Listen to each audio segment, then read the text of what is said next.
ትላንትና የታመሙ ሰዎች እንዳይሞቱ ደግሞ ዛሬ ትንሽ ቀየር እናድርገው። እዚህ ጋር ቀለም በቀለም አድርጋችሁ ትላንትና አያቅም እንዲሁ የሰው ልጅ እኮ አቅሙን ጥላሁን ገሰሰ ነው። አቅምን አውቆ መኖር ጥሩ ነው ታላቅ ችሎታ። እንደው ሰው እንዴት ነው የሚለካው? የኢትዮጵያን ሕዝብ በተለይም ስፔሲፊካሊ የአማራን ሕዝብ እኔ ተናግሬ ወደ ግራ ዙር ወደ ቀኝ ዙር እለዋለሁ ብሎ የሚያስብ እንደዚህ አይነት ድንቁርና ውስጥ ያለ ሰው ለራስ የሚሰጥ ያልተገባ የተጋደደ ግምት ጌታዬ ምን ይላሉ መሰላችሁ? አንዳንዶች ሲተርቱ ድንች ታውቃላችሁ መቼም ከሌላው ነገር ወፈር የሚለው ድንች ግን በቀላሉ በሹካ ነው የሚንጠለጠለው እና ድንች ቢወፍር በሹካ ይነሳል ይላል የአማራ ብሂል ካነጋገሮች መካከል። ዕውቀት በሰው ልጆች አእምሮ ውስጥ ያለ ያስተሳሰብ ደረጃ ነው። ዕውቀት በስጋ መድለብ የሚለካ አይደለም። አሁን አንዳንዱ ድንቁርና የተጠናወተው ሰው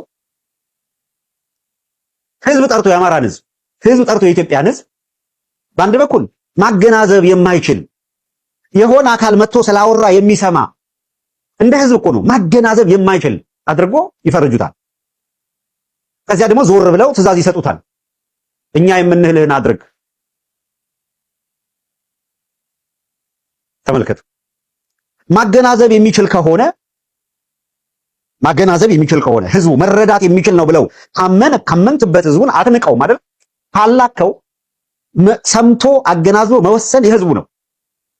መረጃ ካለ መረጃ ፕሮቫይድ ታደርግለታለህ። አሁን እኛ የምናደርገው እንደዛ ነው አይደል? አለን የምንለውን መረጃ አለን የምንለውን ማስረጃ እናቀርባለን። የሰማን ህዝብ የሚሉትን እያልን ያለውን ነገር ዳይጀስት አድርጎ ሰምቶ ሲያበቃ ይጠቅመኛል ካለ ይከተለናል። ፕሮግራማችን ጀመረ ብለን ገባን። አሁን የምታዩት ነው። መጣችሁ፣ አዲስ ቻናል ይዘን መጣን፣ ገባችሁ።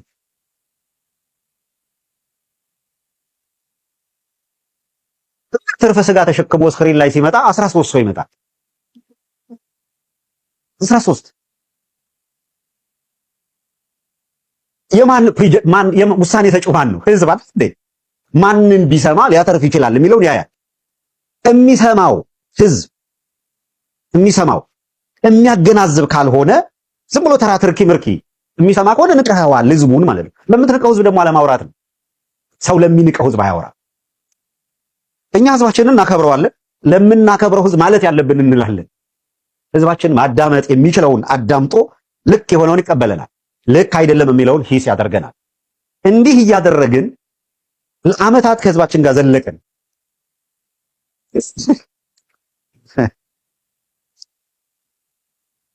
እኔ በእውነቱ በማናቸውም መንገድ እኔ ስለምንቅ ነው። በነገራችን ላይ ማለት ያለ ኩያ ምርምጥምጥ ማለት ስለማልፈልግ ስም አልጠራም። ለምሳሌ በየትኛው ፕሮግራም ላይ እልል ያለ ደስታ አርግደው ደስ የሚላቸው ስም የጠራው እንደሆነ ክብር ነው በእነሱ አንደበት።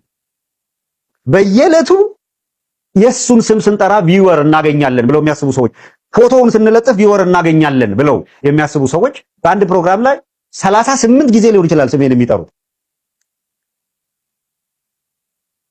እንዲህ ተብሎ አሁን just laughing። እኔ ለምን እንደሆነ በዚህ ደረጃ ራሱ አሁን አንድ ሰው እኮ በነገራችን ላይ ተጽዕኖ የማይፈጠር ከሆነ የጫጫታ ምክንያት እኮ አይሆንም። ምክንያቱም አይቶ ማን ይሰማዋል ብለህ ዝም ብለህ ተዋለህ። እኔ እንደዛ ነው የምተዋቸው። እኔ በቃ ማለት የትም ሊደርስ የማይችል ዝም ትለዋለህ። ዝም ፍርግጥግጥ ከዛ ተንፈራግጦ ደክሞት ጸጥ ሲል አይደለም ምንድነው ሌላ ነገር አለ። የእሳት እራት ብር ትዞርና እሳት ውስጥ ሄደ። ዝም ብለህ ማየት ነው። እሷን ለማባረር ለምን ትሞክራለህ? ዞራ እሳቱ ላይ ነው የምትወድቀው። ምን አንተ ምን እዛ ጋር እኮ ጊዜ ማባከንም አያስፈልግም።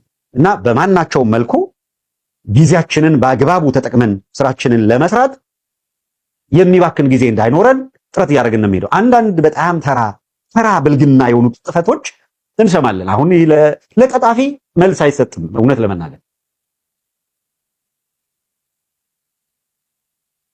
ጉልበት ካልሳም እንትን ካላደረኩ ብሎ ዝቅስ መቼም የምታውቁት ነው። የአደባባይ ነው። አሁን በጓሮ ምናምን ብዬ ምስክርነት አልጠራም። አደባባዩ ላይ ሚዲያው ላይ ብዙዎቻችሁ የምታዩት ሀቅ ስለሆነ ለአመታት እኮ ኖርንበት ሚዲያው ላይ። ለማንኛውም ዋና ቤዚክ ጉዳያችን ላይ አተኩረን ስራችንን እንሰራለን። ትንሽ ፈገግ ያሰኘኝን ነገር እንደው በገደምዳሜ የተወሰነ ነገር ልበልበት ብዬ ነው ችን ያነሳሁት እንጂ በዚህ የሚጠፋም ጊዜ የለም። በውጭ የሚቋቋሙ ኢትዮጵያውያን ተቋማት በግለሰቦች አምባገነንነት መፍረስ የለባቸውም።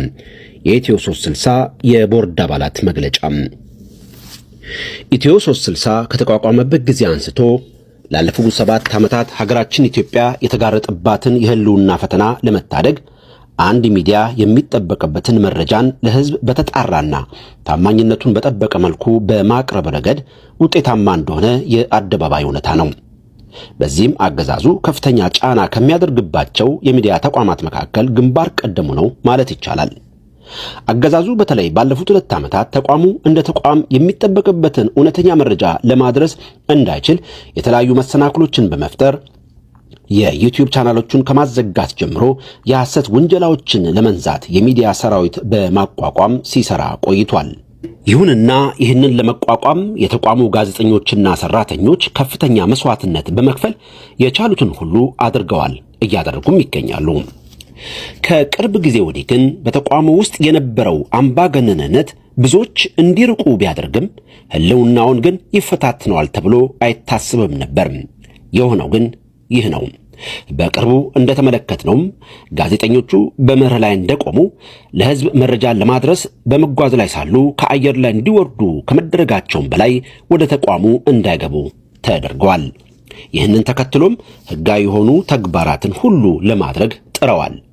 ነገር ግን ይህ ትዕግስታቸውና ጉዟቸው ሊሳካላቸው ባለመቻሉ ባሳለፍነው ሳምንት ኖቬምበር 7 2025 የጠቅላላ ጉባኤ ወይንም መስራች አባላት በመሰብሰብ የቀድሞ የቦርድ አባላትን በማሰናበት እኛን አዲስ የቦርድ አባላትን በመምረጥና ተቋሙ በቀደመ ተግባሩ እንዲጓዝ ኃላፊነት ሰጥተውናል። እኛም ይህንን ኃላፊነት ስንረከብ ኢትዮጵያውያን የሚመሰረቱት ተቋም በጥቂት አምባገነንነት በሚጠናወታቸው ግለሰቦች መፍረስ የለበትም በሚል ጭምር ነው። በዚህም የተቋቋመው አዲስ ቦርድ አባላት ባደረግነው የመጀመሪያው ስብሰባ የተቋሙን ወቅታዊ ሁኔታ በመገምገም እጅግ አፋጣኝ የሚባሉ ተግባራትን በማከናወን የተለያዩ ውሳኔዎችን አሳልፈናል። በዚህም መሰረት አንደኛ የቀድሞውን የኢትዮ 360 ስራ አስኪያጅ አቶ ሀብታሙ አያሌውን ከኃላፊነት በማንሳት በጊዜያዊነት ልዩ ጸጋይን ስራ አስኪያጅ አድርገን ሾመናል።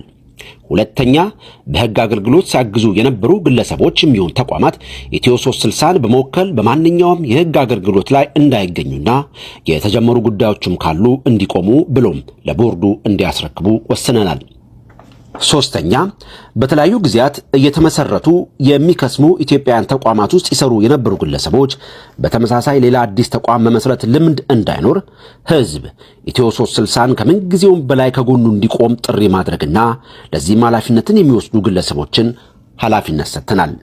በመሆኑም እኛ የኢትዮ 360 የቦርድ አባላት ኃላፊነታችን ተቋሙ ወደ ቀደመ ክብሩ እንዲመለስና የኢትዮጵያን ህዝብ በታማኝነት እንዲያገለግል ማድረግ ሲሆን የኢትዮጵያ ህዝብም ከጎናችን እንዲቆም ጥሪ ስናቀርብ የኢትዮጵያውያን ተቋማት በግለሰቦች አምባገነንነት አይፈርስም በሚል ነው። ስለሆነም የኢትዮጵያ ጉዳይ የሚገዳችሁ ጋዜጠኞች፣ የሚዲያ ተቋማትና አንቂዎች መረጃዎቻችንን ለህዝብ እንድታደርሱልን እንጠይቃለን። ኢትዮጵያ ለዘላለም ትኑር። የኢትዮ 360 ቦርድ